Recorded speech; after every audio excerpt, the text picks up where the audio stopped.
గుండెల్లో అగ్నిలాంటి కోపం, అన్యాయం చూసిన వెంటనే రగులుకున్న ఆత్మగౌరవం, కళ్ళల్లో భయం అనే పదం లేని తేజం, బానిసత్వంని ఒప్పుకోలేని సాహసం. ఒక సాధారణ సైనికుడైనా సరే దేశ అవమానం ముందు తల వంచని మనస్తత్వం, వయసు కోరిన జీవితానందాలు, సుఖాలు, భవిష్యత్ అంతా భారత భూమి కోసం త్యాగం చేసిన ఆ వీర యువకుడు. బ్రిటిష్ బందూకుల మధ్య నిలబడి ఇది నా దేశం అని మొదటిసారి గుండె బలంతో చెప్పిన ఆ వ్యక్తి ఆయనే మంగల్ పాండే గారు. ఈ వీడియోలో ఎలా ఒక సాధారణ సైనికుడు భారత స్వాతంత్ర పోరాటానికి మొదటి జ్వాల వెలిగించిందో తెలుసుకుందాం. మార్చ్ 29, 1857 బరక్పూర్. హిస్టరీలో కొన్ని డేట్స్ ఉంటాయి, అవి క్యాలెండర్లో జస్ట్ నెంబర్స్ కాదు, అవి ఒక యుగానికి అంతం అండ్ మరొక యుగానికి ఆరంభం. బ్రిటిష్ వాళ్ళు ఇండియాని పరిపాలిస్తున్న రోజులు అవి. భయం, మానిసత్వం, అవమానం, ప్రతి భారతీయుడు గొంతు మూగబోయిన సమయం అది. కానీ ఆ నిశ్శబ్దాన్ని బద్దలు కొట్టడానికి ఒక గొంతు లేచింది, ఒక తుపాకీ పేలింది. ఆ ఒక్క దెబ్బ బ్రిటిష్ సామ్రాజ్యాన్ని కుదిపేసింది. అసలు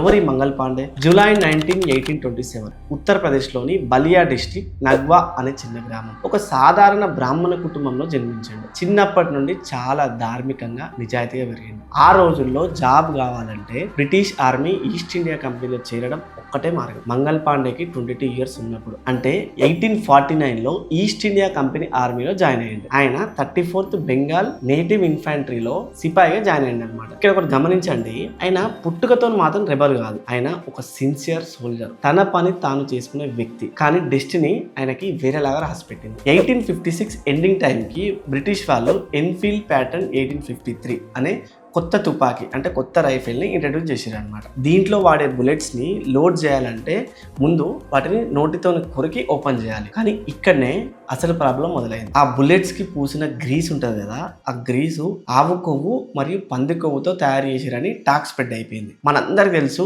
హిందువులకి ఆవు ఎంత పవిత్రమో. ఇది కేవలం ఒక సోల్జర్ ప్రాబ్లం కాదు, ఇది ధర్మ సంకటం. బ్రిటిష్ వాళ్ళు కావాలని మన మతాన్ని, మన నమ్మకాన్ని నాశనం చేస్తున్నారని సిపాయిలు నమ్మేశారు. మంగల్ పాండే ఇది తట్టుకోలేకపోయిండు. తన మతం, తన ఆత్మగౌరవం మీద జరుగుతున్న దాడిగా భావించాడు. ఒక సోల్జర్ గా బ్రిటిష్ వాళ్ళకి సలాం కొట్టాలా లేక ఒక భారతీయుడిగా తన ధర్మాన్ని కాపాడుకోవాలా? ఆ క్షణంలో ఆయన తీసుకున్న నిర్ణయం హిస్టరీని మార్చేసింది. March 29, 1857 Sunday afternoon Barrackpore parade ground. Mangal Pandey uniform లో ఉన్నాడు, కానీ ఆయన కళ్ళల్లో రాయల్టీ లేదు. అగ్ని పర్వతం బద్దలవ్వడానికి రెడీగా ఉన్న అగ్ని ఉంది. ఆయన తోటి సోల్జర్స్ ని పిలిచిండు. రండి, ఇంకా ఎందుకు ఆలోచిస్తున్నారు? బ్రిటిష్ వాళ్ళు మన ధర్మాన్ని నాశనం చేస్తున్నారు అని తన సోల్జర్స్ కి చెప్తున్నప్పుడు అది చూసిన sergeant major James Hewson and lieutenant Baugh గుర్రం మీద ఆయనని ఆపడానికి వచ్చారు. మంగల్ పాండే ఆగకుండా ఏం చేసింది, తన దగ్గర ఉన్న తుపాకీతోని కాల్చింది. ఆ బుల్లెట్ బాగ్ ఎవరైతే ఆ గుర్రం పైన వస్తున్నాడు కదా, ఆ బాగ్ యొక్క గుర్రానికి తగిలింది. ఆ గుర్రం మీద ఉన్న బాగ్ ఎవరైతే ఉన్నారో అతను కింద పడిపోయాడు. తుపాకీ రీలోడ్ చేసే టైం కూడా లేదు అతని దగ్గర, మంగల్ పాండే గారి దగ్గర. దెన్ ఇమీడియట్ గా మంగల్ పాండే గారు తన తల్వార్ని తీసి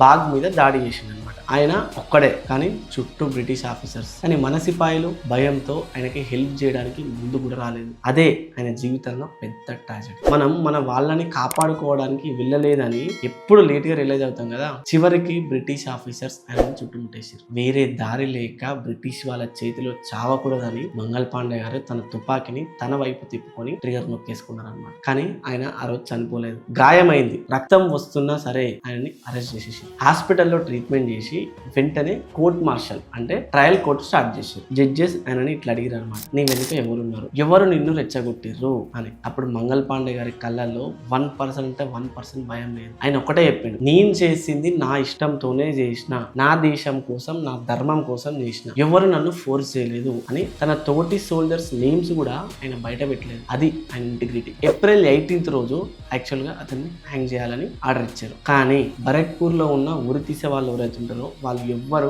మంగల్ పాండే గారిని ఉరి తీయడానికి ఒప్పుకోలేదు. ఆయన ఒక గొప్ప వీరుడు, మేము చంపం అని చెప్పేసారు అనమాట. చివరికి కలకత్తా నుండి వేరొక వాళ్ళని పిలిపించి ఏప్రిల్ 8, 1857 రోజున మంగల్ పాండే గారిని ఉరి తీశారు. మంగల్ పాండే గారిని బ్రిటిష్ వాళ్ళు చంపేశాం అని అనుకున్నారు, కానీ వాళ్ళకు తెలియదు కదా ఆయన శరీరాన్ని మాత్రమే చంపగలిగారని. ఆయన వెలిగించిన నిప్పును మాత్రం అస్సలు కాదు. ఆయన చనిపోయిన కొన్ని రోజుల్లోనే ఢిల్లీ, కాన్పూర్ దేశం అంతా సిపాయిల తిరుగుబాటు స్టార్ట్ అయింది. అదే first war of Indian independence. Mangal Pandey గారు చేసిన చేసిన ఆ త్యాగం 90 ఇయర్స్ తర్వాత అంటే 1947లో మనకు స్వాతంత్రం వచ్చేదాకా మనల్ని నడిపించింది. ఈ రోజు మనం చేస్తున్న పనిలో, మనం తీసుకునే డెసిషన్స్ లో ఆ ధైర్యం ఉండాలి కదా. అన్యాయం జరిగితే ప్రశ్నించే గుణం ఉండాలి. అదే మంగళ్ పాండే గారు మనకి ఇచ్చిన మెసేజ్. ఏమంటారు? మీ గుండెల్లో కూడా ఆ దేశభక్తి, ఆ ఎమోషన్ రగిలితే ఈ వీడియోని ఖచ్చితంగా షేర్ చేయండి. మన చరిత్రని మనం అస్సలు మర్చిపోవద్దు అనమాట.